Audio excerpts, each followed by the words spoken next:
Hey AdVantage Digital fans, this is the first in a series of instructional videos on our new KingpinTV4K. In this video I'll be showing you how simple it is to set up your Kingpin and start enjoying never paying a cable bill or streaming service subscription fee again. Hang on a second while I set up my camera and kill the lights.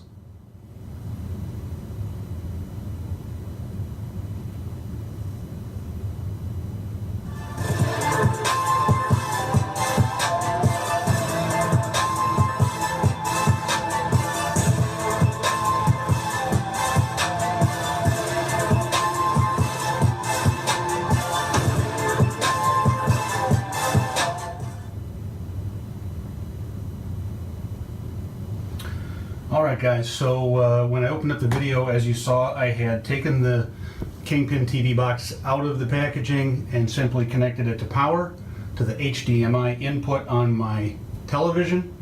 And I don't have that here, but if you have a receiver with optical digital input, you can connect that as well, so you have that sound going. The first thing you want to do when you're at this point then is to go ahead and get your new Kingpin connected to your local network and the internet. So all we do then is go to the setup and to the Wi-Fi channel. You can also connect using the gigabit Ethernet if you are close enough to your router or have wired internet network connections in your home or your office, wherever you're setting up your Kingpin. Most of us though are going to be using the Wi-Fi, and that's a very simple matter, similar to how you've probably connected other streaming devices or your gaming systems, things like that. Just select the network you want to connect to, enter the password, and you're done. So nothing tricky there. Next thing you want to do is to set your date and time. That's very important because a lot of the TV guides and things like that are going to run off of this. So one thing you can do is you can set everything to just run automatic. A lot of internet service providers are going to provide a date and time automatic clock type of service. So you can just click both of those on just like that, and that'll take care of that for you. I've turned these and toggled them off at this point, so I like to set those manually and make minor adjustments and things like that. Now that you're connected to the Wi-Fi and you've set your date and time, a good idea, not necessary, but if you want to check and see what your speed is on your internet connection, you don't need anything super robust for this box. It should work just fine with as little as 5 megabits of bandwidth, and most home or business cable internet is going to be many times that. This next app right here for cleaning the memory, that's a good thing to do occasionally. I like to do mine every time I turn on the box, just to make sure that all the memory is cleared out and I'm not going to have any buffering issues by running out of memory.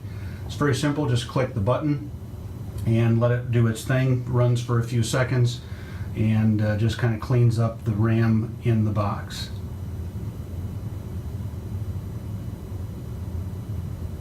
Okay, that's finished.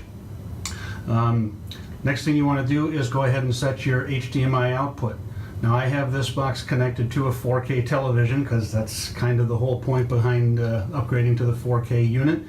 If you are still running with a standard high definition television, you can set it either to auto there at the top of the screen, or you can scroll all the way down into whatever resolution and refresh rate is supported by your television that you've got this connected to. Even as far as a standard definition TV, for instance, if you were going to hook this up to a video system in your vehicle or an older non-HD television, maybe in the camper or in a hotel room or something like that, if you're dealing with a standard definition TV, you can still use your box and watch the content on that. So again, I've got mine set up for the TV that I'm on. So we'll go out of that. And then the last thing you want to do just as an initial setup is to check for any available updates that have come out since your brand new unit was packaged at the factory. And that's very simple as well. Just go into that app. You can see there it's saying that there are no available updates at this time.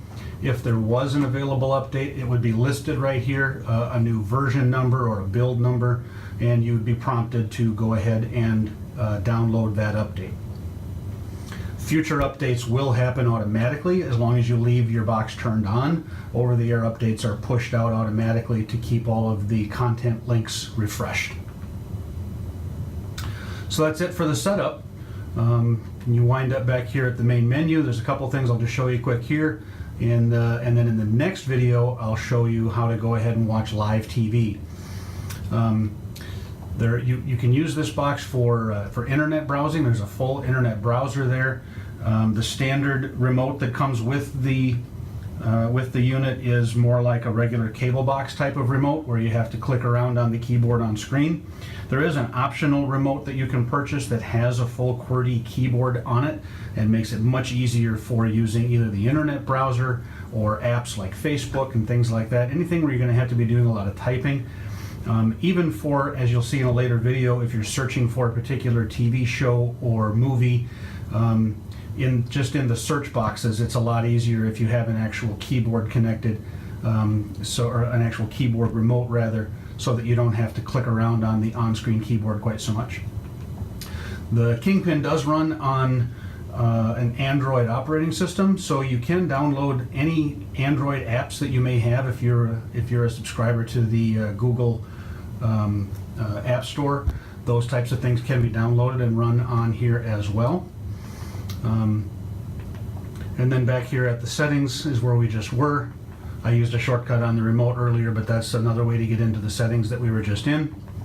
And then here's the main part of the Kingpin system is the Goliath Media Center. That's where all the good stuff is.